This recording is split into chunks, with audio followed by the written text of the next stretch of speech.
It's time to get the comic book retrospective crew back together. This week, we're going to Astonishing Tales number 25, the very first appearance of Deathlok. And here to talk to me about that is award-winning comic book editor, writer Joe Corolla. How you doing, Joe? Yeah, I'm all right, Wes. How are you?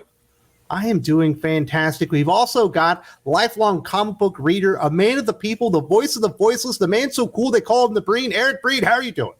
I'm doing swell. So Astonishing Tales kind of came out. I believe the main story was Kazar with, I think, Stan Lee and maybe Jack Kirby on that one. There was a backup story with Doob. We had some changes. I think they removed the backup story. Then they went to another character and eventually settled on Deathlok until it essentially, I believe, finishes at issue number 36. What do you remember about old Astonishing Tales, Breen? I know you came in right after it probably shut down. I think it was pretty much wrapped up by the time I started, because I remember about 4 or 5 months in, Deathlok was in a Marvel team up, and that was my first exposure to the character. We've also get our first exposure to George Pérez here, Joe. This is his first professional comic book debut with a 2-page backup feature in the issue, also showing us Deathlok as well. Rich Buckler had George as an assistant, and he's had some other big-time people like Dennis Cowan and stuff like that also as assistants of his. And this was George's first published work, thanks to Rich Buckler. Unfortunately, both of them have passed, but there's a lot of firsts here. This is a very interesting issue, especially when you consider the kind of character Deathlok is and sort of his legacy throughout Marvel after this. This comic book comes out in May of 1964. Rich Buckler, Doug Moench. Concept and plot by Buckler, and obviously he does the art with script by Moench. So we got some heavyweights as far as comic book creators. I think Roy Thomas edits this book. Klaus Janson is one of the inkers. So when we open up with this comic book, we see Deathlok for the very first time. They're kind of showing what he's capable of. He's hunting some men down. It's clear that he's like a mercenary or some type of hitman, and we see him taking out some people. But maybe the most interesting thing about what's going on here, Joe, is he's got multiple inner monologues. He's got like the human voice that is very responsive, and you can see there's some emotion. There's a robotic part of him that tries to kind of, I guess, tame down the human side of him. But there's also a mysterious third voice that's kind of concentrating on other things. So there's some very complex things introduced just in the first 2 or 3 pages when it comes to Deathlok. Absolutely. And the interesting thing you'll notice here is, Klaus did do the inking on the cover. The cover is phenomenal. But when you look at the interiors and you look at the credits, it's conceived, plotted, and drawn by Rich Buckler. So, kind of piggybacking off of what, Breen was saying before, if you're looking for the closest thing to probably what's authentic Rich Buckler, what his style would be, this is probably it. And to what you were saying about, the dual dialogue and all of that, that goes to, Doug Moench, who was the scripter.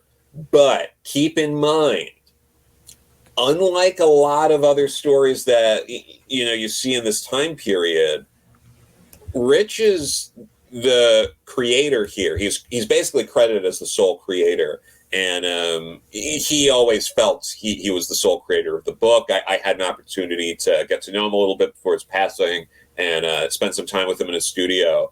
And he always viewed it that way. And when you look at the actual comic, that's what it says. It says script by Doug. It doesn't say, there were creators or co-plotters or anything like that. So I think that's all important to keep in mind, because that's also something you don't see that often in any period in comics, let alone in the mid-70s. Absolutely. So there's some revolutionary concepts going on here. If you're a fan of RoboCop, there's a good chance you're going to like this initial impression you get of Deathlok.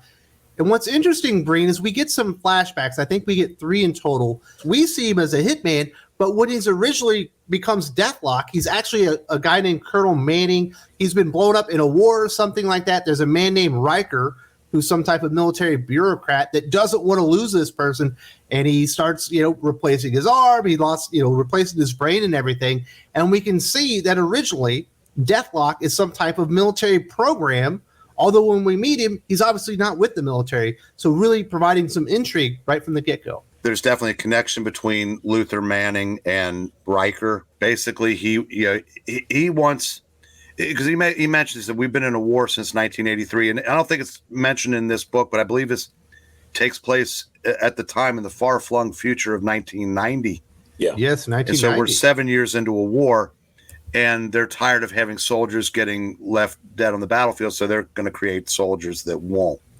And we find out he's one of them. So, because basically at the time, what we have is him basically going to check in, having completed a mission. And then we kind of jump back into the here and now. We've got two men that are dead, and we have a cyborg named Deathlok that's ready to get paid, Joe. So he's going to go check out Julian Biggs, the crime boss that has paid him to do this. And Julian's playing cool. He's like, you don't even know where I am. He's like, damn straight, I know exactly where you are. He flies a helicopter right there. And he gets a little resistance, and he kind of starts punching through people.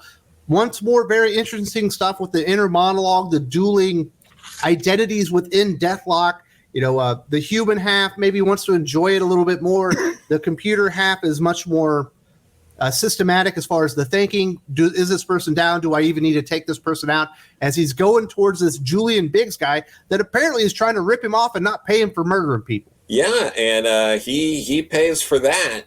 It's a pretty grotesque scene, and they do a good job of using like sound effects and dialogue, so that way they don't have to go too far with the visuals. But I don't feel good reading Splunk or Splunch there when he nails him in the face, and it's rough. I mean, but. And especially at the time, you're reading something like this. This is, Comics Code Authority approved. So, so. It feels like watching RoboCop for the first time. You just weren't ready for it. Oh, yeah. So we start getting more information to bring kind of about what Deathlok is and what he's all about. And essentially you have Riker. I think he's telling his best gal, Nina, all about Deathlok, the program, and all the things that he's capable of. He's got like a magnetic knife on his leg, and he's got all these superhuman abilities and whatnot. And he's essentially kind of the perfect killing machine, the perfect soldier to fight this war that's been brewing for 7 years. We also find out that Riker is definitively the villain of the piece, because he's talking to Nina and says it's not every day where you can dupe the entire military into funding his private obsession, as he calls it. So basically, like I said, I don't know that he cares so much about winning a war. I think he just wants to create, like I said, cybernetic super soldiers. And then he goes into the long-winded monologue as to everything that Deathlok has and what he can do. It's a lot. Yeah, it's a lot. And then a lot of features. And then we segue back into the present, where now he has some more resistance, getting to Biggs. Yeah, he ends up kind of taking those guys down. I think he kicks a hole through a wall. It's all very impressive stuff. And once again, you see that weird dueling thing between the computer brain and the human brain. The computer's like, it's like, why are you kicking walls? And the human brain's like, because it's cool. And I wanted to kick a wall in. And then we get this money shot, Joe. We get this beautiful double-page spread. Deathlok apparently was on the battlefield, refused to follow orders, so they brought him in, they sedated him, they set him up, and Riker's going to try and fix him. And does this page ever look like awe-inspiring? It's absolutely magnificent, and it's really like a home run shot in here. Buckler really played with a really nice angle on this one. It made it look very, very unique. Yeah, it's a very impressive double-page spread you got there. He's not going to be able to keep Deathlok down, and we kind of find out why he's not working for the military anymore, because he escapes here, Joe. You get that, and you also get in that double page spread the computer voice goes away, and Deathlok starts using his real voice. Like there's really interesting character development. For one issue that this story in particular, I believe, just 15 pages. So you get a ton of interest and intrigue and revelations here. Deathlok's not having it and starts causing some trouble for them, and works on getting the hell out of there. for 15 pages, and this is like high concept kind of sci-fi stuff where you have dueling personalities and you're supposed to recognize when the human personality takes over and all that stuff. And it works so well that they were able to really knock it out of the park on the first issue.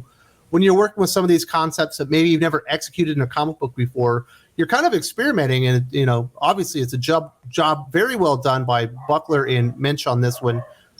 And we finally get kind of this big reveal at the end, Breed. He breaks through that wall. He ends up in Julian Biggs' his office. He wants to collect his money. Biggs ends up essentially laughing in his face. He's like, "You're a cyborg. You don't need money." And he's going to start beating him to death, essentially. And the computer brain's telling him to stop. And then he finally explains, he's like, "That's not a human." And it turns out Deathlok has been duped. Actually, Riker has been behind this whole thing the entire time. He was a man behind the scenes, and he had sent him in there and used him, like hiring him as a hitman, to go and kill the last two men that were stopping him from creating a new like cyborg army or something like that. And it turns out, even more heinous and sinister than that, Breen, he is a cyborg himself. Everybody's a cyborg, apparently.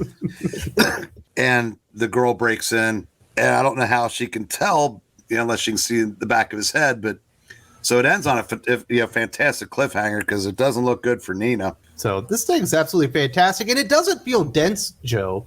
There's a lot of times when people or writers are throwing a lot of information at you in a comic book, and I almost feel overwhelmed. Like, how am I supposed to remember all this? And you get a ton of information. You get the backstory. You kind of get what he's doing now, and they give you a little mystery in there, and they pay it off in the very first issue. I appreciate that one, but they throw some more intrigue in there. But I never thought, like, oh my goodness, I can't keep up with what's going on here. It felt like just really, really good pacing that was continuously hitting you with something very interesting to keep you engaged in the comic book. Absolutely, and while also having multiple very nice action set pieces. And what was cool about this character is, cool and maybe uncool at the same time. In subsequent appearances, it was almost like sometimes they didn't know quite what to do with him, because there's the appearance in Marvel Team Up, but then a little over a year later he shows up in Marvel 2-in-1. But by that time, the human side of the cyborg had been completely suppressed, and they sent him a shadowy group, I can't remember who was, sent him to assassinate Jimmy Carter at his inauguration. Plot twist: the Impossible Man fills in for the president, and because he's pretty much unkillable. But then it wasn't until he appeared again in Marvel 2-in-1 later during the Project Pegasus storyline. Yeah. And it really wasn't until the early 90s, when characters like him were really in vogue, that he got a 30-something issue series of his own, and a really, really good 4-issue prestige series, which I believe came out in 91. So if people watching this like the character, there's some more options for things of Deathlok to read. Absolutely. Joe, if people want to read this and they can't find the single issue, what kind of collections hold this one?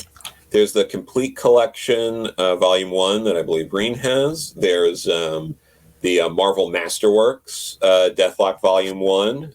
That has quite a number of things. I believe that also has, and your trade might have too. I think there was like a 3-part Captain America Deathlok story in there during the...